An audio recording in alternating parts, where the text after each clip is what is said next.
wabarakatuh. Selamat pagi, siang, sore, malam semuanya. Kembali lagi dengan saya Lizzy Wijaya dan saya Yova Destari di BDC Bincang Asik. Beberapa waktu terakhir kita sudah melihat perempuan-perempuan muda mulai bersuara untuk melawan ketidakadilan dan melawan patriarki. Mulai dari media sosial, forum terbuka, bahkan turun ke jalanan untuk menuntut ketidakadilan seperti kekerasan seksual, diskriminasi, hingga kurangnya representasi perempuan dalam pengambilan keputusan. Oleh karena itu, dalam series spesial Kartini kali ini, kami mendatangkan narasumber aktivis perempuan dari Mahardika Samarinda. Halo. Halo Mbak. Halo Mbak. Boleh perkenalkan Mbaknya dengan nama siapa? Kenalin, namaku Revinaya, tapi teman-teman bisa manggil aku Naya aja. Iya, halo Mbak Naya. Halo. Yes. Gimana kabarnya hari ini Mbak Naya? Sebenarnya agak hektik sih, agak capek sih, tapi mendengar teman-teman juga semangat hari ini, aku juga ikutin semangat. Gitu. Oke, kita juga bersemangat banget di sini menyambut Mbak Naya ya Lydia. Nah, boleh ceritakan nggak sih Mbak kesibukannya Mbak Naya akhir-akhir ini ngapain aja kalau boleh tahu? Nah, kebetulan aku juga mahasiswi FISIP ya, FISIP Unmul, dan juga sekarang masih sedang menulis skripsi. Iya. Gitu. Itu sih kesibukannya selain dari aktivisme dalam jaringan. Iya. Kalau saya nih sempat baca beberapa tentang Mbak Naya gitu ya. Mbak Naya ini katanya pelaksana sekolah feminis di beberapa kota, Jakarta, Bandung, Banjarmasin, dan Samarinda ya Mbak ya? Iya, betul. Iya, boleh ceritakan sedikit nggak tentang sekolahnya Mbak? Nah, kalau dari sekolah feminis ini sendiri, itu kan memang salah satu kegiatan yang dirancang oleh kawan-kawan perempuan Mahardika ya. Dan sasarannya itu juga adalah teman-teman perempuan muda kampus. Karena memang kita menyadari bahwasanya perempuan muda kampus itu perlu wadah gitu untuk mempelajari lebih dalam mengenai isu feminisme, isu perempuan, isu dirinya sendiri gitu. Jadi memang kita memang ingin melaksanakan secara masif sih kemarin untuk mengajak kawan-kawan perempuan muda di kampus itu lebih aktif dalam bisa mengungkapkan pendapat, bisa berorganisasi, dan juga menyadari gitu bahwasanya dirinya itu bisa bersuara gitu. Itu sih. Dari sekolah-sekolah ini dari perempuan Mahardika juga ya? Betul. Iya, oke. Nah, kita udah dengar ya guys ya seberapa hebatnya Mbak Naya ini, bahkan sudah mempunyai sekolah-sekolah aktivis perempuan di beberapa daerah, salah satunya di Samarinda. Nah, maka dari itu kita bakal berbincang sedikit sama Mbak Naya, yaitu seorang yang hebat dari perempuan Mahardika yang merupakan sebuah organisasi yang konsisten mengangkat dan mendampingi perjuangan perempuan di berbagai ruang. Nah, Mbak Naya boleh ceritakan dan jelaskan sedikit sama kita teman-teman juga gimana sih perempuan Mahardika itu? Oh iya, juga sebagai disclaimer, aku juga bukan yang hebat-hebat banget, santai aja, aku juga masih belajar ya.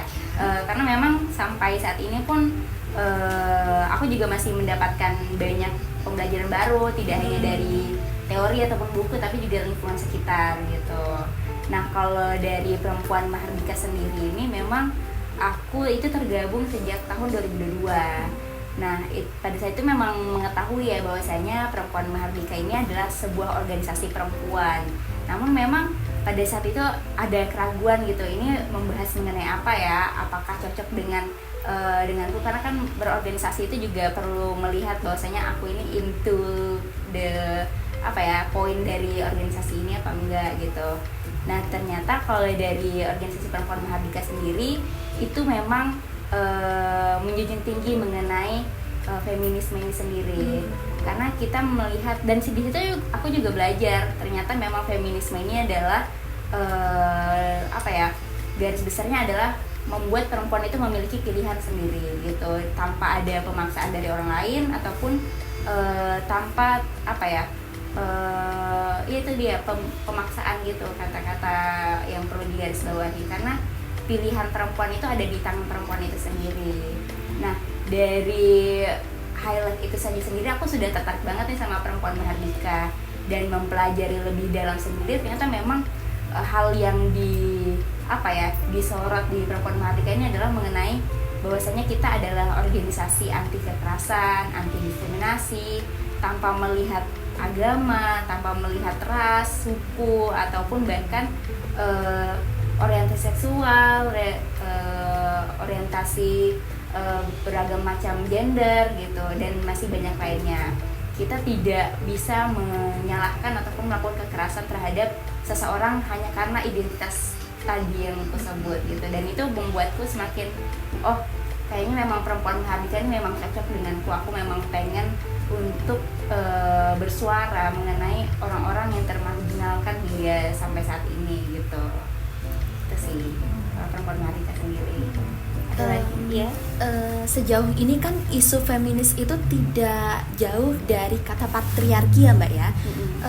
Selama Mbak menyuarakan tentang feminisme ini, apakah ada kendalanya? Karena rata-rata selain dari patriarki sendiri, masih banyak dari kita perempuan-perempuan itu yang merasa bahwa dirinya itu tidak perlu diperjuangkan juga gitu loh Mbak. Gitu.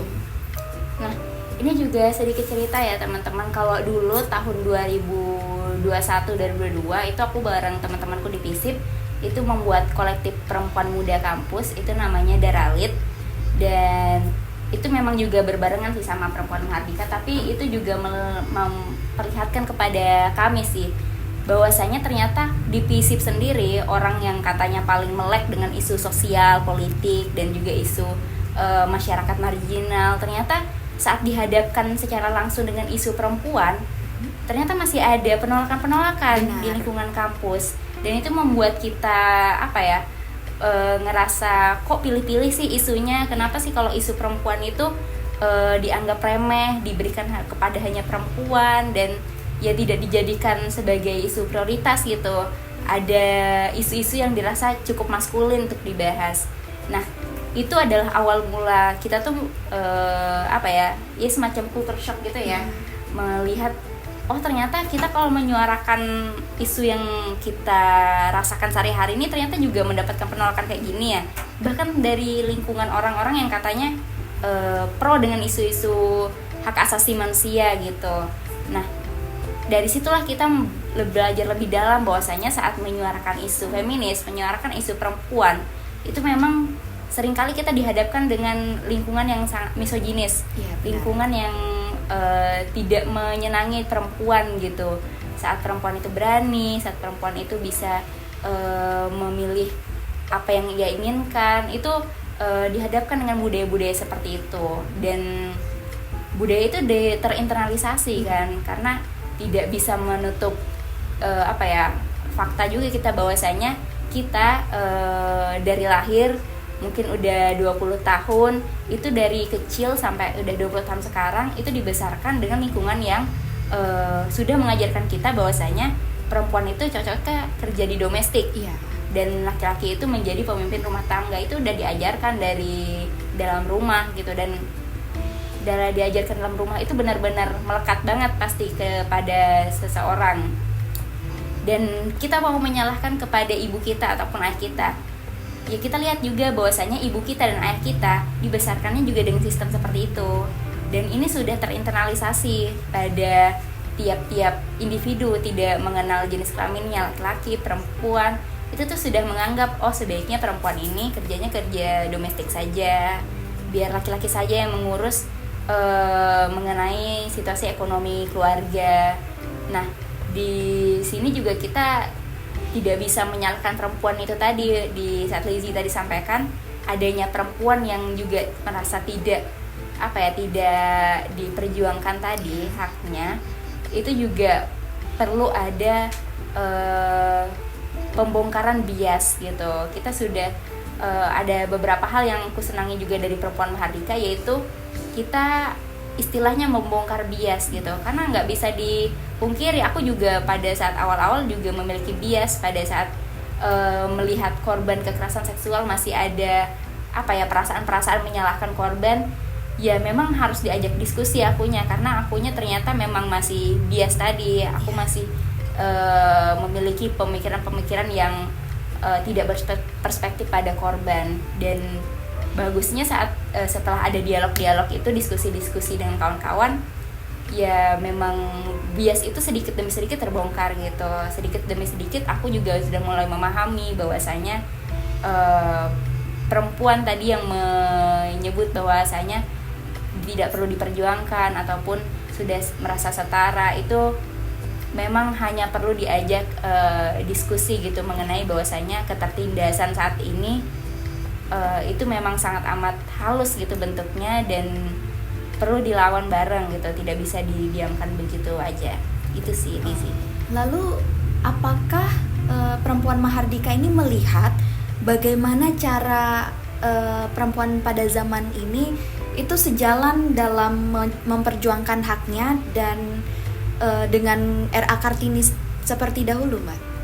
Nah, aku juga membaca sedikit ya mengenai RA Kartini. Memang pada masa itu memang sangat amat budaya patriarki sangat kental gitu, dan kita mengetahui bahwasanya budaya Jawa itu sangat amat misoginis gitu dan patriarki, dan melihat bahwasanya seorang perempuan pada masa itu sudah berani untuk bisa menyuarakan pendapatnya dan juga bahkan disebut melawan gitu kan, karena bahkan pada saat itu kan Kartini juga pada akhirnya menerima gitu bahwasanya nasibnya dia akan dinikahi oleh seorang petinggi, bupati gitu kan, dan dia hanya punya beberapa syarat gitu, saya tidak ingin mencium kakimu gitu ataupun berpamit, karena memang ternyata masih banyak sampai saat ini budaya-budaya yang membuat perempuan itu menjadi orang yang jadi pemohon-mohon gitu, harus menjadi manusia kelas 2 gitu, dan perlu memohon atas haknya seperti itu. Dan menurutku juga RA Kartini pada masa itu memiliki keistimewaan, bisa membaca, bisa menulis, dan bahkan dengan kemampuannya seperti itu dia bisa reach out teman-temannya di Belanda. Itu sangat amat keren sih. Iya, kalau dari organisasi perempuan tahun 60-an gitu, mereka tuh sudah mendorong penolakan terhadap poligami dan juga pernikahan pada anak gitu. Dan juga masih banyak sih apa yang mereka perjuangkan pada tahun 60-an itu. Dan kulihat pada tahun 60-an itu pergerakan perempuannya udah seprogresif itu gitu. Dan ternyata sampai hari ini perjuangan-perjuangan tersebut juga menurutku belum selesai gitu, karena pada hari ini kita kan memang dihadapkan dengan situasi bahwasanya perempuan sudah bisa kuliah, sudah bisa bekerja, namun akses terhadap hal-hal tersebut itu gimana. Bahwasanya saat ini kalau di sekolahku ya dulu itu memang kita lulus semua SMA, namun yang kuliah memang kebanyakan ada laki-laki dan juga perempuan gitu kan, tapi ya kuliah ada masih ketimpangan gitu, karena memang aku yang tinggal di kampung dan perempuan itu ya tidak diprioritaskan gitu dalam mengambil jenjang pendidikan lebih tinggi. Selanjutnya saat masuk ke dalam dunia pekerjaan kan, nah perempuan itu dihadapkan dengan begitu banyak pertanyaan yang nggak diberikan kepada laki-laki. Contohnya itu apakah berencana untuk menikah, apakah memiliki anak atau berencana memiliki anak, atau apakah memiliki pasangan, memiliki pacar gitu. Itu secara belak-belakan dipertanyakan sama tempat kerja gitu, karena memang tempat kerja merasakan bahwasanya perempuan saat menikah ataupun saat memiliki anak itu tidak menguntungkan bagi mereka. Yang menguntungkan itu adalah laki-laki yang dirasa tadi produktif terus gitu, dan perempuan itu dirasa tidak produktif dalam kerja-kerjanya akibat aktivitasnya tadi. Padahal kan yang kita coba dorong tadi adalah perempuan bisa bebas memilih. Kalau kamu memilih untuk menjadi ibu rumah tangga, ya lanjutkan. Kalau mau memilih menjadi ibu atau perempuan pekerja, itu persilakan, atau mau dua-duanya, itu boleh banget gitu. Itu yang coba didorong oleh kawan-kawan feminis, bahwasanya perempuan bebas untuk memilih itu. Namun sayangnya saat ini kondisi sistem ekonomi saat ini tuh tidak memberikan hal itu. Perempuan yang sudah hamil ataupun memiliki anak itu tidak diberikan hak-haknya di tempat kerja, memaksa perempuan itu ya udah deh aku resign aja, kayaknya udah terlalu berat deh, tempat kerjaku juga nggak memberikan dispensasi apapun terhadapku gitu, tidak memberikan cuti dan hak-haknya mungkin ruang menyusui di tempat kerja itu nggak diberikan. Nah, itu belum lagi itu situasi pada saat perempuan ingin memasuki lini-lini tertentu kan, dan teman-teman di kampus juga menurutku menghadapi keresahannya sendiri juga. Pada tahun 2022 kemarin, aku dan teman-temanku di kampus itu sempat berdiskusi bahwasanya sampai saat ini ketua-ketua himpunan, ketua-ketua lembaga itu masih dipimpin oleh didominasi oleh laki-laki gitu, sehingga ya kita mencoba mendorong adanya kepemimpinan perempuan gitu. Dan untungnya pada tahun 2022 itu cukup berhasil lah, karena kalau nggak salah itu ada 4 kalau nggak salah himpunan atau sama UKM, aku lupa, itu dipimpin sama perempuan, dan jumlahnya jadi lebih imbang dan lebih bisa menyuarakan mengenai isu perempuan. Karena ternyata pada saat itu yang menjadi concern di kampus adalah isu KS di kampus, kekerasan seksual. Kita udah sering banget mendengarkan bahwasanya di kampus terjadi kekerasan seksual oleh entah itu mahasiswa ataupun dosen ataupun guru besar, itu udah sering banget. Dan sampai saat ini kasus-kasus seperti itu tuh tidak menemukan keadilan yang kita rasa cukup gitu. Dan kawan-kawan di FISIP kemarin sempat menyuarakan mengenai hal itu. Dan menurutku juga perbedaan ataupun persamaan perjuangan dari perempuan dulu sama sekarang itu sama-sama memperjuangkan kebebasannya. Bebas dalam hal ini adalah bebas saat kamu bisa bebas milih dan juga merasa aman. Ini kamu kan memilih untuk pulang malam saat pulang dari rapat di kampus kan, tapi apakah kamu merasa aman gitu saat pulang malam dari kampus itu? Nah, itu kan keamanan tersebut harusnya disediakan oleh pihak kampus, mungkin entah security disediakan ataupun CCTV. Namun sampai saat ini ya yang kampus lakukan malah melarang mahasiswa untuk beraktivitas pada sampai malam hari kan di kampus. Itu kan harusnya kita meminimalisir ancaman-ancaman tersebut. Bisa aja dipikirkan, namun ya kampus malas gitu ya memikirkan hal tersebut. Makanya yang kita lihat bahwasanya perjuangan perempuan dari dulu sampai sekarang itu ya sama-sama memperjuangkan kebebasan.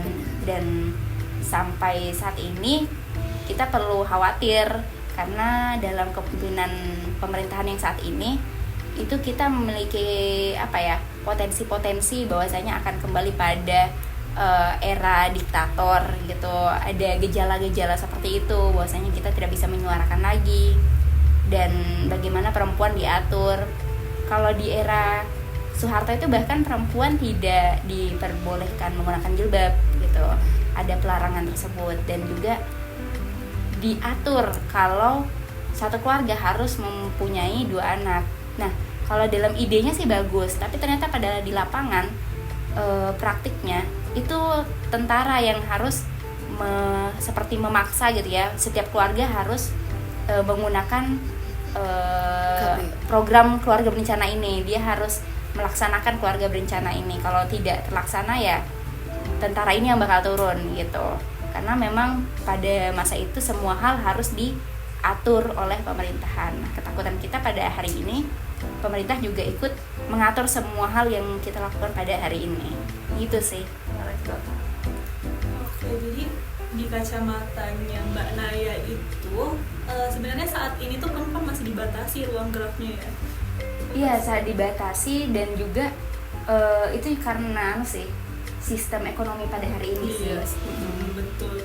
Jadi tadi Mbak Naya juga sempat sebutkan kalau misalnya ada kemungkinan dari kepemimpinan kita saat ini, presiden kita saat ini akan kembali ke masa-masa lampau gitu ya Mbak ya.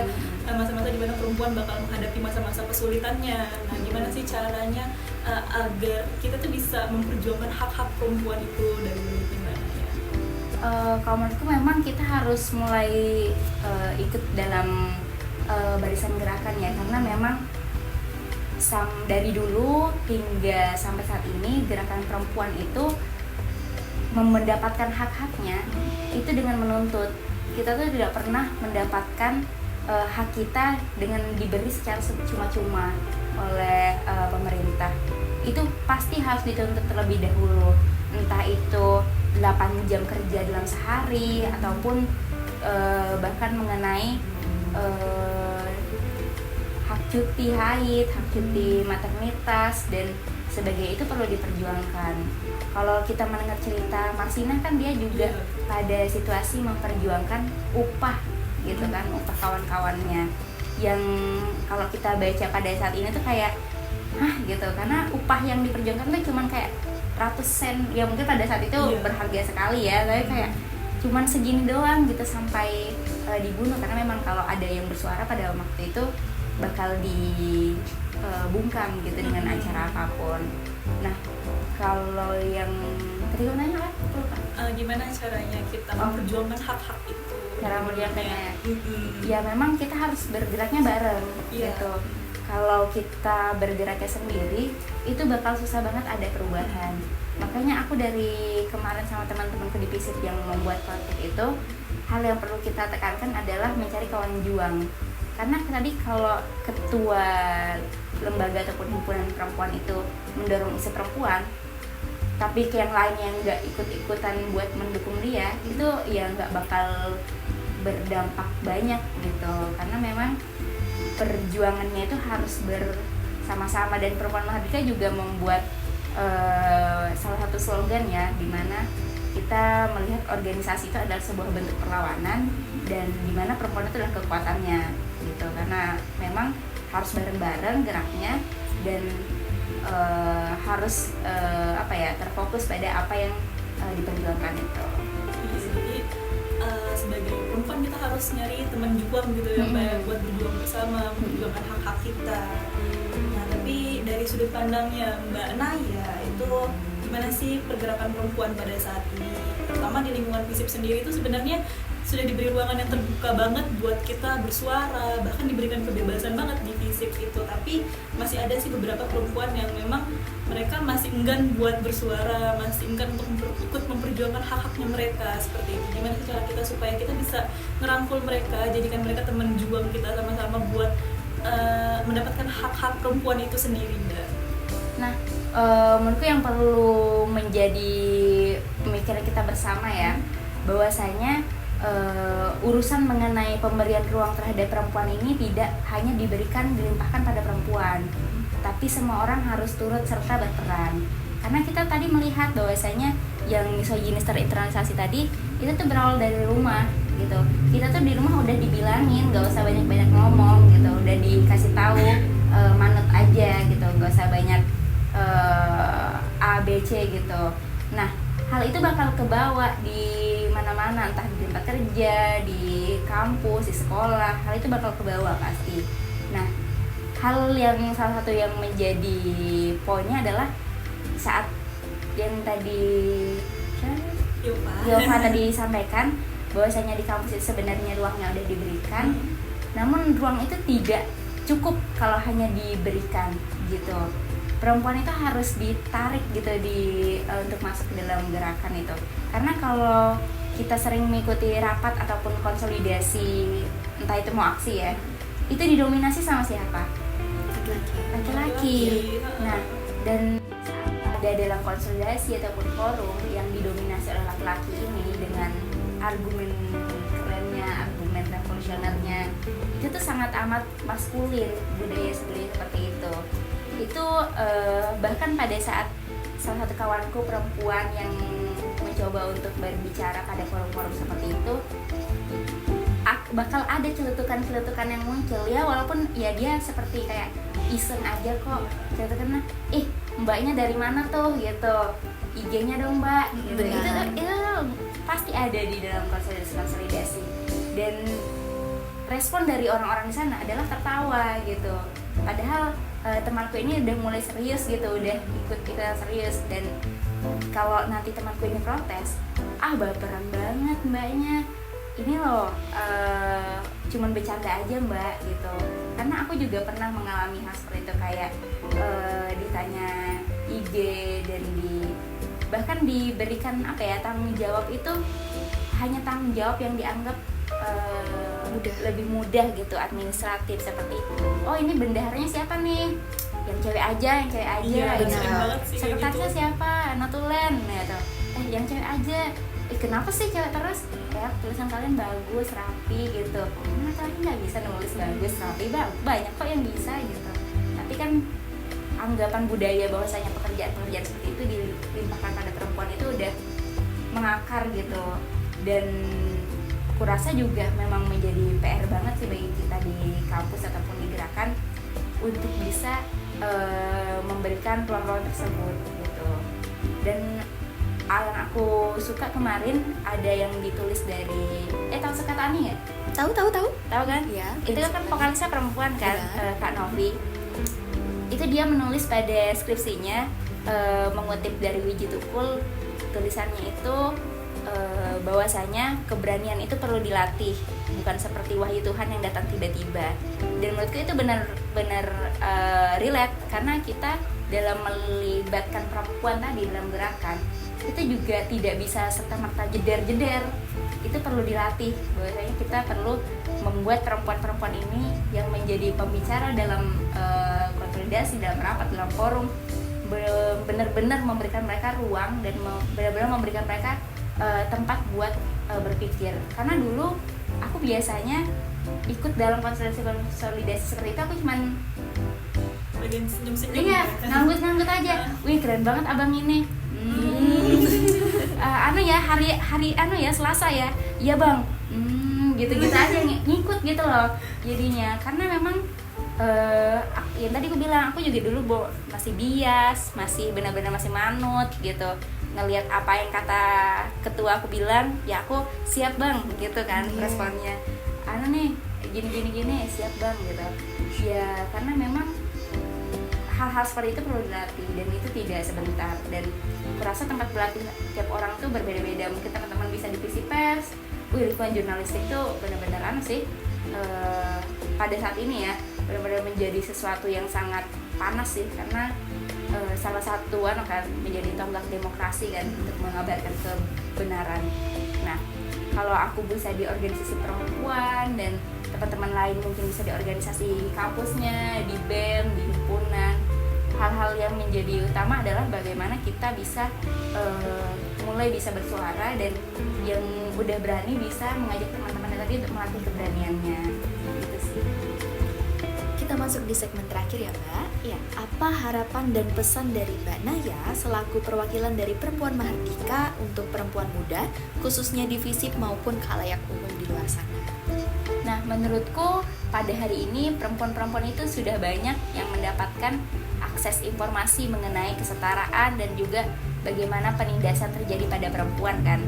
Nah, tapi memang ada beberapa hal yang perlu ditambahkan, bahwasanya pengetahuan tersebut apabila disimpan diri sendiri saja itu masih belum cukup. Kita perlu bersama-sama bergerak dalam hal ini. Nah, bergeraknya melalui apa? Ya memang kita perlu tadi menggait kawan juang, dan itu bisa dalam bentuk organisasi dan bisa dalam bentuk Perempuan Mahardika organisasinya.